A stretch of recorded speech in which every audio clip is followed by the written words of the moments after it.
24 февраля российская армия напала на Украину. С военной точки зрения, вторжение во второе по площади государство Европы проводилось несоразмерно малыми силами. Более того, это был удар растопыренными пальцами сразу по многим направлениям. Если вообще можно назвать ударом ситуацию, когда батальонно-тактические группы совершают стремительный марш-бросок вперед по автомобильным дорогам, не закрепляя тылы и не ожидая никакого сопротивления. В первые дни войны российская армия понесла тяжелейшие потери в людях и в технике.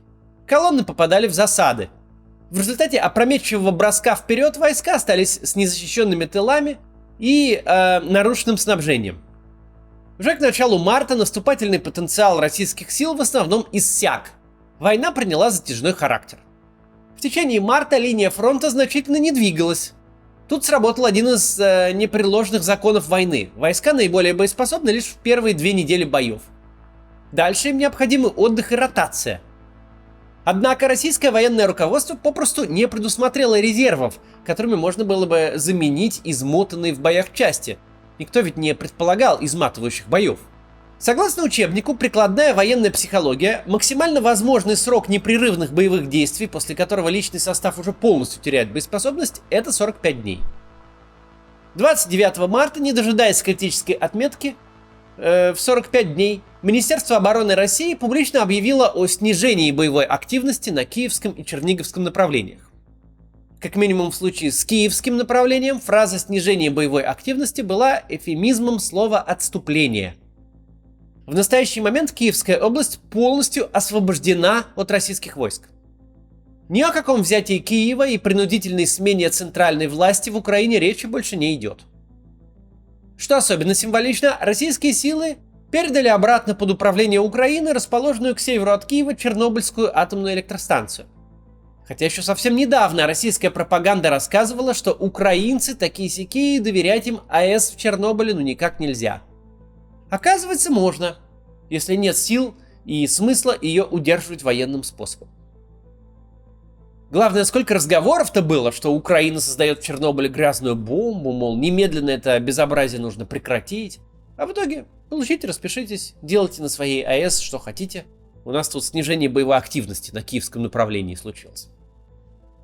После отступления от Киева на фронтах установилась оперативная пауза. Не считая Мариуполя, идут бои лишь местного значения. Однако особой надежды на то, что война скоро закончится, нет. Скорее всего, сейчас мы наблюдаем затишье перед бурей. Сегодня поговорим о том, что будет дальше.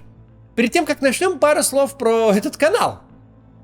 Когда YouTube остановил монетизацию для россиян, казалось, что, возможно, мы не сможем содержать редакцию, которая у нас не маленькая, для ежедневных таких вот видео. Но вы очень помогли, особенно те из вас, кто подписался на Patreon с иностранных карт. А еще у меня выросли просмотры, и монетизация хоть и снизилась, но за счет просмотров не из России все же не до нуля. И на удивление не пропали интеграции.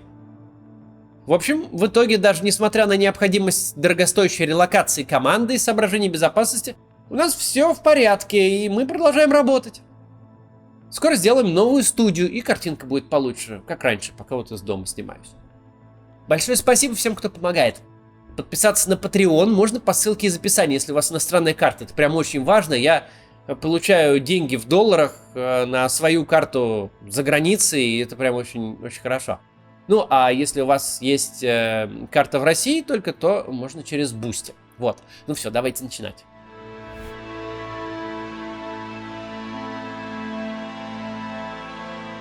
В этом видео нам никак не удастся избежать аналогий с Великой Отечественной войной, которую я обычно не люблю, но здесь они необходимы. Что было тогда? В конце 1941 года наступил очень важный психологический перелом, связанный с победами Красной Армии под Москвой. Во-первых, удалось обезопасить столицу государства, и это после того, как враг стоял уже в самых ближайших пригородах. Во-вторых, был развеян миф о непобедимости вражеской армии. В-третьих, именно после контрнаступления под Москвой страна впервые увидела воочию и рассказала остальному миру о следах зверств против мирного населения на только что освобожденной территории.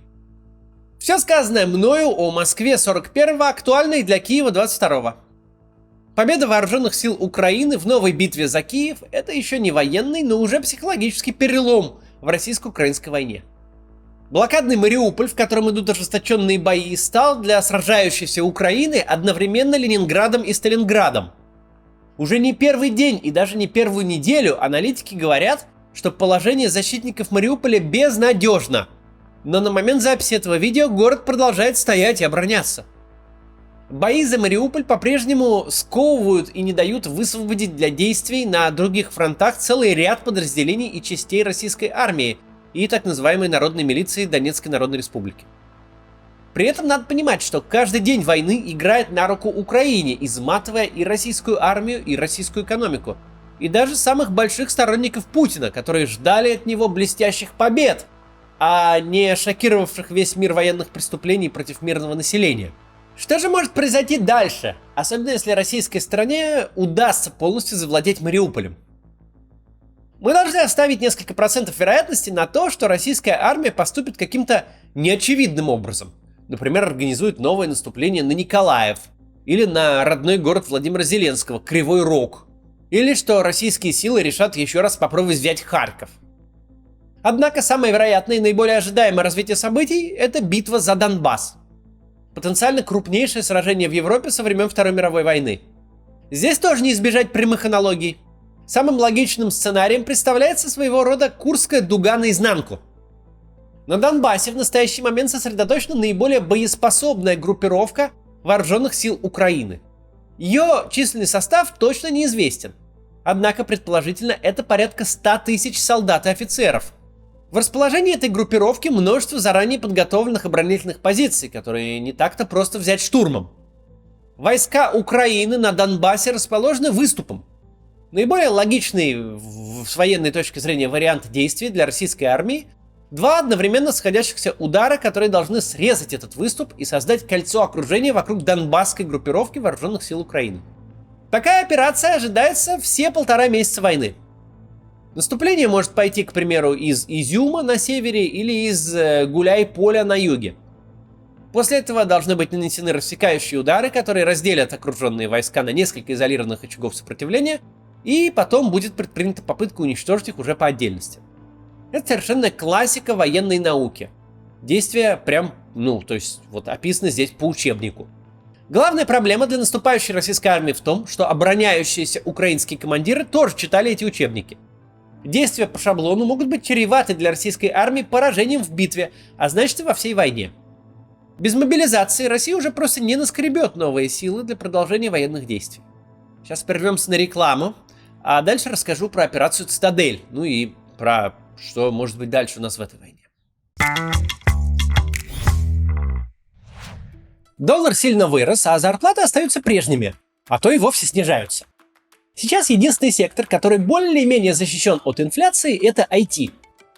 Там стабильно высокие зарплаты, которые растут с курсом доллара, а специалисты востребованы по всему миру. Если вы хотите попасть в IT-сферу, но при этом не хотите программировать, можно освоить профессию системного аналитика. Системный аналитик – это связующее звено между миром бизнеса и миром программистов. Системный аналитик помогает бизнесу находить слабые места, а затем говорит программистам, что именно им нужно сделать, чтобы эти слабые места починить. Этому вас научат с нуля на курсе «Системный аналитик» от школы Skill Factory. Skill Factory специализируется именно на подготовке IT-специалистов. На обучении вы будете решать реальные кейсы партнеров школы, таких как Ростелеком. У Skill Factory хорошие отзывы, они первые в рейтингах на независимых платформах. Расписание курса будет подстроено под ваши возможности, а карьерный консультант поможет с составлением резюме и оформлением портфолио. Курс длится 7 месяцев, но если нужно срочно переориентироваться, можно пройти и по ускоренной программе. Системный аналитик – это очень востребованная профессия. Прямо сейчас, по данным HeadHunter, в России ищут более 4000 системных аналитиков, и спрос на них продолжает расти. А по новому исследованию Хабра, средняя зарплата системного аналитика 140 тысяч рублей, и потолка там нет. Большинство студентов начинают работать по профессии уже с 3-го месяца обучения. Еще не поздно переучиться и начать зарабатывать удаленно и приличные деньги. Переходите по ссылке в описании и регистрируйтесь на курс «Системный аналитик».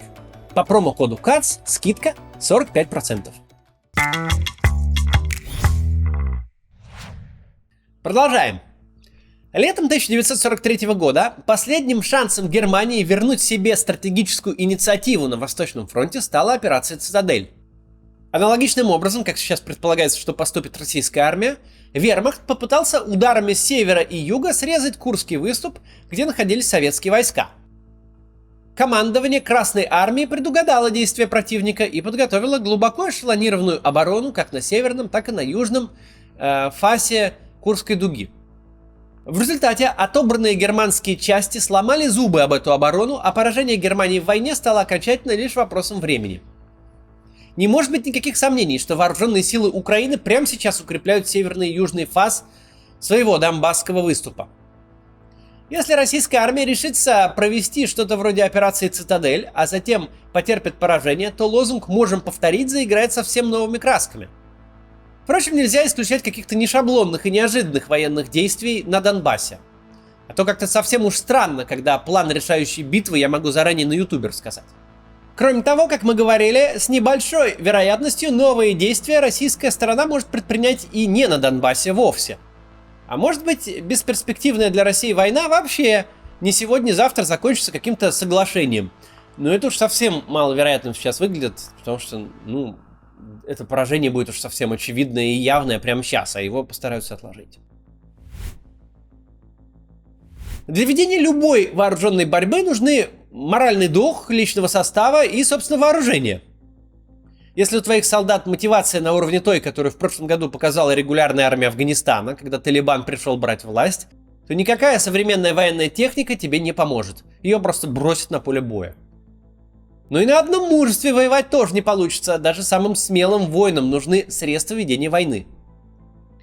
Мотивированность вооруженных сил Украины, особенно после событий в Буче, в настоящий момент вопросов не вызывает.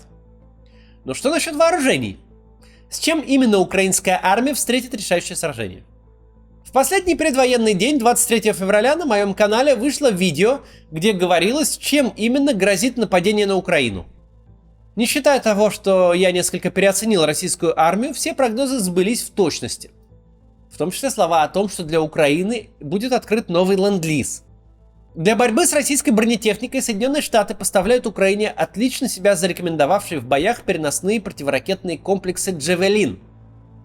«Джавелин» — это не только пусковая труба с ракетой, но и электронный командно-пусковой блок, осуществляющий наведение ракеты на цель. Это очень грозное оружие при должной сноровке, и удачей его можно использовать не только против наземной техники, но и против низколетающих воздушных целей, в том числе вертолетов. Джавелины крайне эффективны, а помимо джавелинов, США передают украинцам более простые одноразовые гранатометы М141. Очень неплохо показали себя в бою шведские противотанковые управляемые ракеты НЛО. Кроме того, вооруженные силы Украины получили не менее 2000 одноразовых гранатометов «Матадор» совместной разработки Германии, Сингапура и Израиля. Возможно, поставка еще 2000 этих гранатометов, которые подходят для поражения всех типов боевых бронированных машин. Освоить их неподготовленный солдат может буквально за несколько часов. От других стран Украина получает сразу несколько типов переносных зенитно-ракетных комплексов. Легендарный «Стингер» — лишь одна из моделей. Для освоения ПЗРК требуется не более суток, а перекрыть с их помощью высоты до 3,5 километров можно. Вы обратили внимание, что после Гостомеля российская армия так больше нигде и не пыталась осуществить тактических вертолетных десантов? Использовать ударные вертолеты тоже стало опасно. А еще снижается эффективность работы по земле у российских самолетов. Они используют в основном неуправляемые ракеты и бомбы свободного падения. С большой высоты попасть ими по цели сложно, а дорогих высокоточных средств поражения вроде кинжалов у российской армии совсем немного. Речь не о качестве, а именно о количестве. Об этом накануне войны писал ведущий российский военный эксперт Михаил Ходоренок, который в своей статье «Прогнозы кровожадных политологов» настоятельно советовал не нападать на Украину. Кроме того, из Великобритании в Украину приезжают переносные зенитно-ракетные комплексы Starstreak. И вот они способны загнать российскую авиацию уже на высоты более 6-7 километров. В настоящий момент Украина запрашивает у Норвегии передвижные зенитно-ракетные комплексы NASAMS. Это уже не труба с ракетой, которой можно стрелять с плеча, а, скажем так, капитальное противовоздушное средство, перекрывающее все высоты, на которых обычно действует боевая авиация. NASAMS требует более длительного обучения перед использованием, но в Украине есть подготовленные зенитчики, которых можно достаточно быстро переучить. В случае получения комплексов NASAMS о российском господстве в воздухе не может быть и речи. Впрочем, этого господства, столь необходимого в современной войне, нет и сейчас. Помимо переносных комплексов, Украина все еще сохранила некоторое количество зенитных ракетных комплексов дальнего действия, доставшихся в наследство от СССР. Украина сохранила даже некоторую часть своей боевой авиации в боеспособном состоянии, что показал недавний рейд украинских вертолетов на топливохранилище в Белгороде. Повторяющиеся заявления о том, будто бы все ВВС Украины помножены на 0, попросту не соответствуют действительности. У всех на слуху турецкие ударные беспилотники «Байрактар», которые доставили хлопот российской армии. Однако их значение на этой войне не столь велико. Настоящей же проблемой могут стать американские барражирующие боеприпасы Switchblade. Барражирующий боеприпас — это, говоря по-простому, небольшой начиненный взрывчаткой дрон камикадзе, который атакует танк сверху, где у него самая тонкая бронезащита. Стоимость одного барражирующего боеприпаса исчисляется, тысячами долларов. В то же время один танк стоит несколько миллионов. Из-за малых размеров сбивать барражирующие боеприпасы из стрелкового оружия очень тяжело, а зенитных ракет на них в случае массового применения просто не напасешься. Зенитная ракета стоит гораздо дороже небольшого дрона камикадзе. Switchblade производятся в двух вариантах. Один, как мы уже сказали, способен поражать танки, другой предназначен для уничтожения пехоты. При использовании против живой силы барражирующий боеприпас еще и подрывает моральный дух армии. Солдат на поле боя начинает постоянно ждать, что в него неизвестно откуда что-то прилетит. Это очень грозное оружие, которое в достаточном количестве может решить исход сражения. Десятки стран, почти все НАТО, снабжают Украину оружием, военной техникой, боеприпасами, амуницией, топливом, медикаментами и другими материальными ресурсами. Недавно Чехия решила поделиться с Украиной старой советской бронетехникой, которая Украине очень подходит, потому что украинская армия умеет именно ее и использовать. Причем переговоры о поставках постепенно уходят из публичного поля. Западные страны сделали выводы из истории с польскими самолетами МиГ-29, которые не получилось передать в ВВС Украины из-за слишком большой шумихи. Новые договоры постепенно засекречиваются, потому что и в каких количествах сейчас получают вооруженные силы Украины, никто не знает. Возможно, российской армии придется воевать против всего военно-промышленного комплекса так называемого Объединенного Запада, на что очень похоже.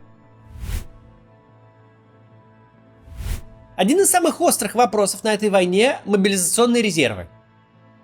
Казалось бы, население России в несколько раз больше населения Украины, соответственно, и в российскую армию можно призвать гораздо больше мужчин. Но это только на бумаге. Украина ведет отечественную войну на своей земле. Украинские вооруженные силы защищают родные города и деревни. Борьбу возглавляет всенародно избранный президент, который во втором туре собрал 3/4 голосов сограждан. Да, в довоенное время рейтинг Владимира Зеленского успел сильно просесть. Это обычная история для демократически избранных лидеров, с которыми связываются надежды, и разочарования тоже. Однако после начала войны рейтинг все того же Зеленского пробил потолок и составлял 91%. Ни у кого не возникает вопроса, почему этот человек нами командует. Его выбрали сами люди. По разным оценкам под ружье могут встать от 800 тысяч до миллиона украинцев. Есть сообщение, что не всех желающих берут в армию, и конкурс доходит до 5 человек на место. На отечественной войне и с легитимным президентом проблем с призывом в армию не возникает, лишь бы только всем досталось оружие. Владимиру Путину опросы сейчас рисуют немыслимые 80 и более процентов поддержки. Но стоит Путину объявить мобилизацию в России, и все эти рейтинги превратятся немедленно в тыкву. Дать безопасный и одобряемый ответ на вопрос социолога «Вы за Путина или вас посадить?» – это одно. Отдать сына или мужа на войну – это совсем другое. У Путина нет достаточной легитимности ставить россиян под ружье. А значит, нет резервов на случай больших потерь и военных неудач. Поэтому с мобилизацией в России сейчас вряд ли что-то получится. Достаточно уверенно можно говорить о том, что российская армия проиграла войну уже в начале марта, когда она не сумела напугать украинское руководство и с наскока взять Киев и увязла в позиционных боях. В настоящий момент Россия может собрать силы для решающей битвы на Донбасс и попробовать вернуть себе инициативу. Но поражение в этой битве означает поражение в войне. Оно возможно, поскольку у вооруженных сил Украины есть и силы, и средства, и моральный дух для сопротивления. Однако и победы в будущих сражениях, если они случатся, непонятно что решают. В случае даже самого грандиозного успеха российской армии на Донбассе, Украина сохранит огромные территории к западу от Днепра и огромные же мобилизационные резервы. На западе страны российские войска ожидают уже следующий стратегический эшелон вооруженных сил Украины. В начале войны мы много рассуждали. Вот, допустим, российская армия оккупирует хоть всю Украину. Дальше-то что? В чем будет выражаться победа в войне? Сейчас эти вопросы не актуальны. Оккупировать всю территорию Украины не удастся. Взять Киев не выйдет. Даже Мариуполь захватить не получается до сих пор. Равно как и территорию Донецкой и Луганской областей в административных границах. Так вот, выбора между победой и поражением у России сейчас нет. Выбор в том, чтобы убить поменьше россиян и украинцев и закончить войну сейчас, или убить побольше и закончить войну потом. В обоих случаях одинаково бесславно. Совершенно бесцельно, рассчитывая на идиотский авось и руководствуясь мифами вместо фактов, Владимир Путин отправил российскую армию на бессмысленную войну. В ней не будет ни почестей, ни победы. Только гибель тысяч людей, граждан Украины и российских солдат, искалеченные тела, искалеченные судьбы, разрушение городов Украины и российской экономики, ненависть, ответственность за чудовищные преступления. А в моем позавчерашнем видео про Бучу самый популярный комментарий был такой. «Я, — пишет девушка, — в полной мере осознала, что чувствовали люди в 20 веке, когда открылись нацистские преступления. Я даже словами не могу описать шок, который испытала от кадров из Бучи. Мы с вами почувствовали, каково это было быть немцами в конце 40-х. Произошла полная утрата всего того морального капитала, который наша страна накопила за последние 80 лет. Это ни зачем не было нужно. Кровь, грязь и позор останутся с нами надолго. В 23 февраля 2022 года нам больше никогда не вернуться. Наша страна и ее восприятие в мире уже не будут прежними. Единственный возможный выход – это прекратить войну, перестать копать дальше ту яму, в которой мы уже оказались и сидим. Нужно ли еще какое-то генеральное сражение, чтобы точно убедиться в том, что Россия проиграла? Не нужно. Уж если ничего не вышло к началу марта, то ничего не выйдет ни в апреле, ни в мае. Пора остановить бойню. Россия должна немедленно прекратить войну.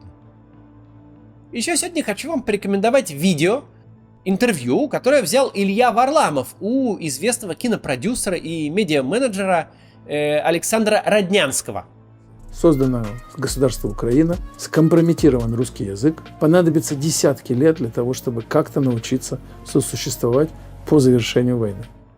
У Ильи появился второй YouTube-канал, куда он выкладывает такие вот длинные беседы. Роднянского посмотрите обязательно. Он сейчас один из рупоров мира, влиятельный, известный человек, который не боится говорить как есть.